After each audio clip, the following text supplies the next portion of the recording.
And now chapter 8, Manifestation of Brahma from Garbhodakashayi Vishnu. Done.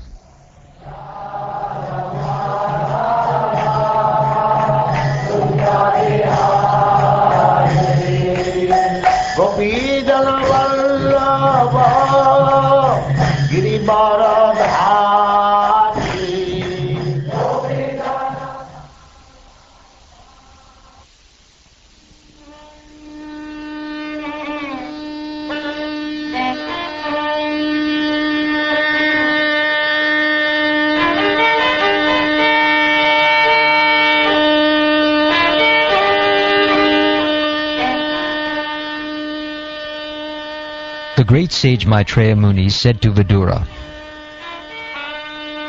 "The royal dynasty of King Puru is worthy to serve the pure devotees, because all the descendants of that family are devoted to the personality of Godhead.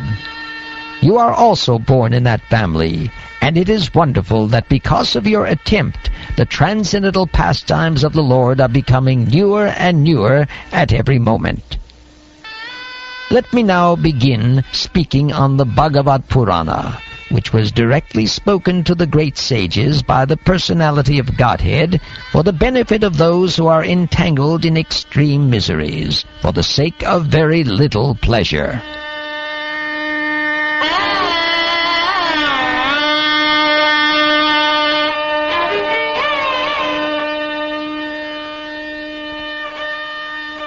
Some time ago, being inquisitive to know, Sanat Kumara, the chief of the boy saints, accompanied by other great sages, inquired exactly like you about the truths regarding Vasudeva, the Supreme, from Lord Sankarshan, who is seated at the bottom of the universe. At that time, Lord Sankarshan was meditating upon his Supreme Lord, whom the learned esteem as Lord Vasudeva, but for the sake of the advancement of the great learned sages, he slightly opened his lotus-like eyes and began to speak.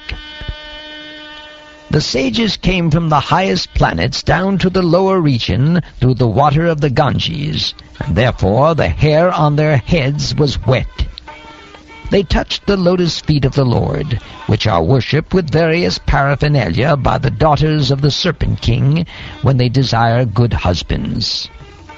The four Kumaras, headed by Sanat Kumara, who all knew the transcendental pastimes of the Lord, glorified the Lord in rhythmic accents with selected words full of affection and love. At that time, Lord Sankarshan, with his thousands of raised hoods, began to radiate an effulgence from the glowing stones on his head.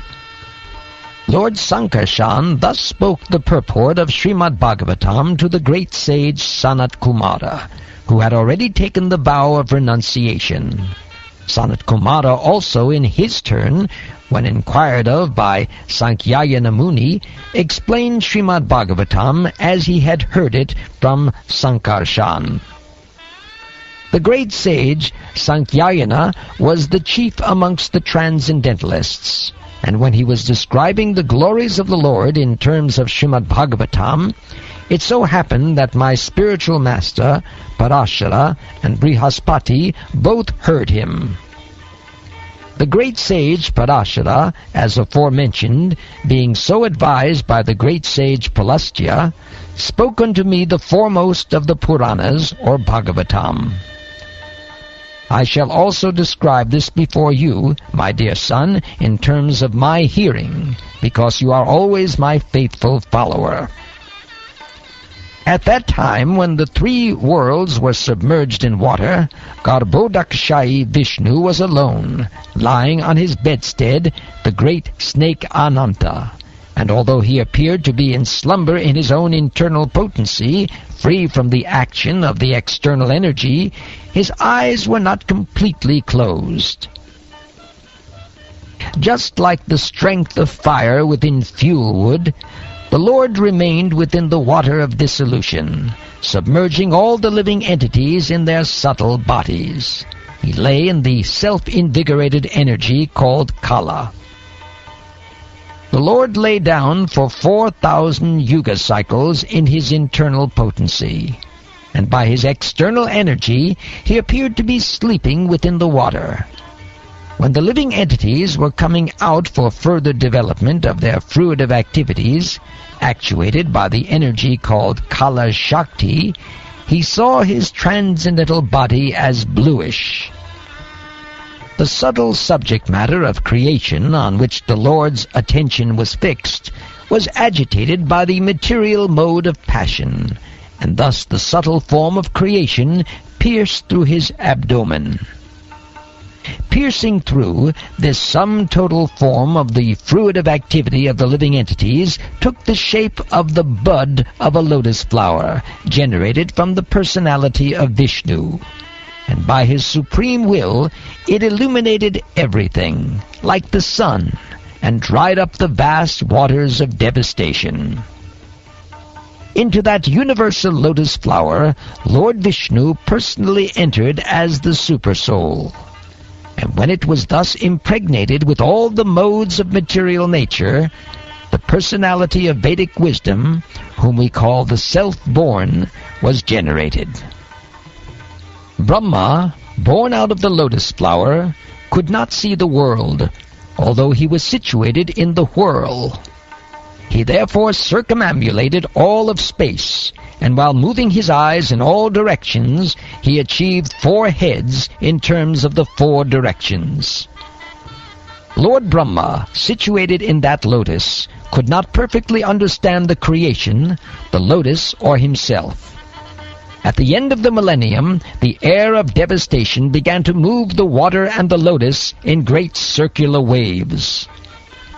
Lord Brahma, in his ignorance, contemplated, "Who am I that am situated on the top of this lotus? Wherefrom has it sprouted? There must be something downwards, and that from which this lotus has grown must be within the water."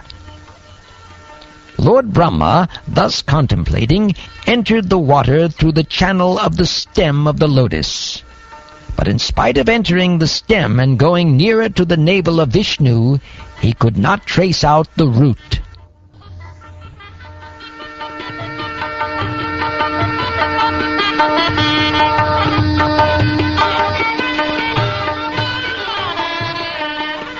O Vidura, while searching in that way about his existence, Brahma reached his ultimate time, which is the eternal wheel in the hand of Vishnu, and which generates fear in the mind of the living entity like the fear of death.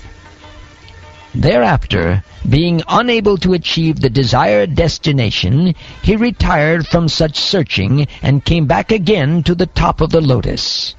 Thus controlling all objectives, he concentrated his mind on the Supreme Lord. At the end of Brahma's 100 years, when his meditation was complete, he developed the required knowledge, and as a result, he could see in his heart the Supreme within himself, whom he could not see before with the greatest endeavor.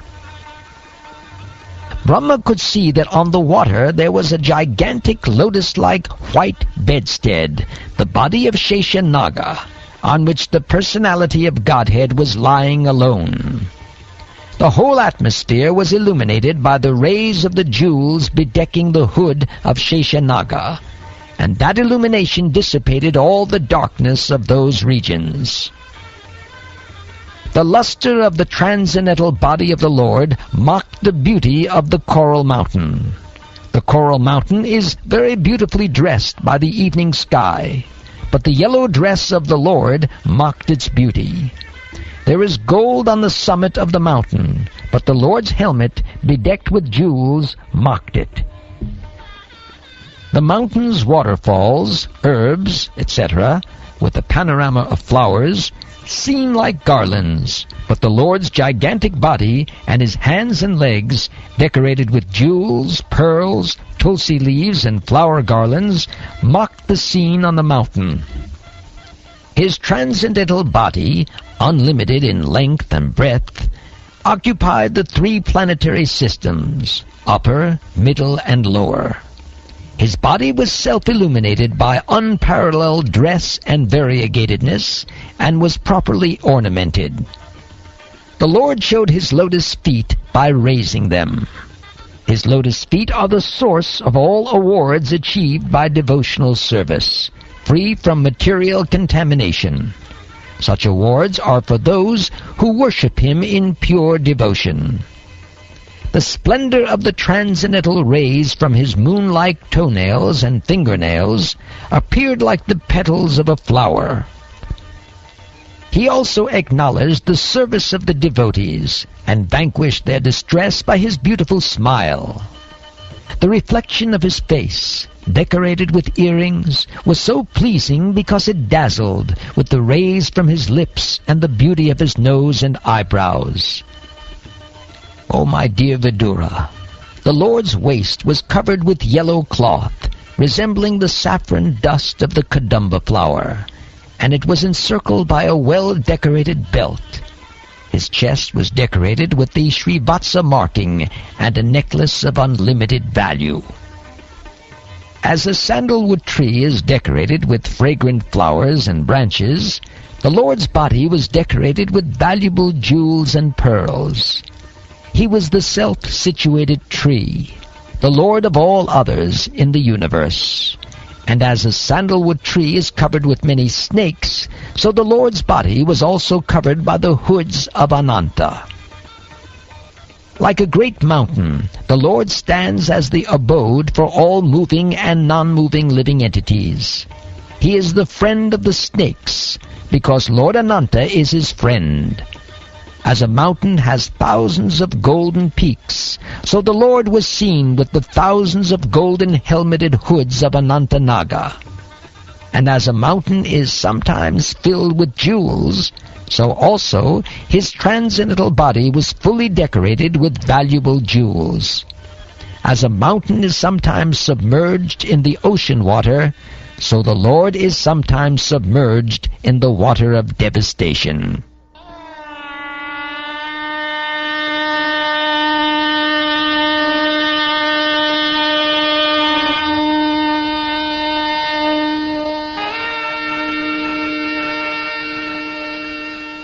Lord Brahma, thus looking upon the Lord in the shape of a mountain, concluded that he was Hari, the personality of Godhead.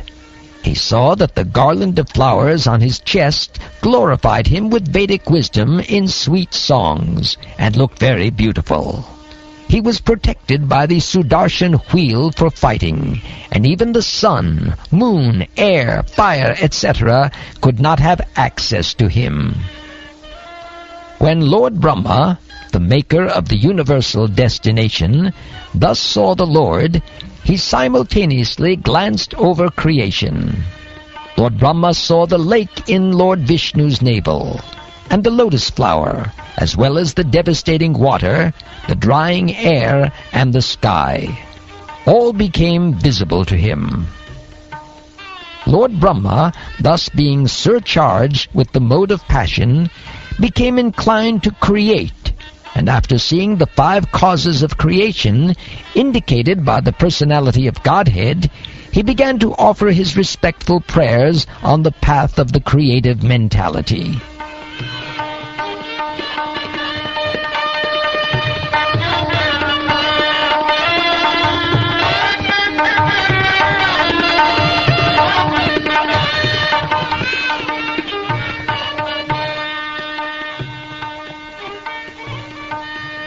Thus ends the 8th chapter of the 3rd canto of the Srimad Bhagavatam, entitled Manifestation of Brahma from Garbhodakashayi Vishnu.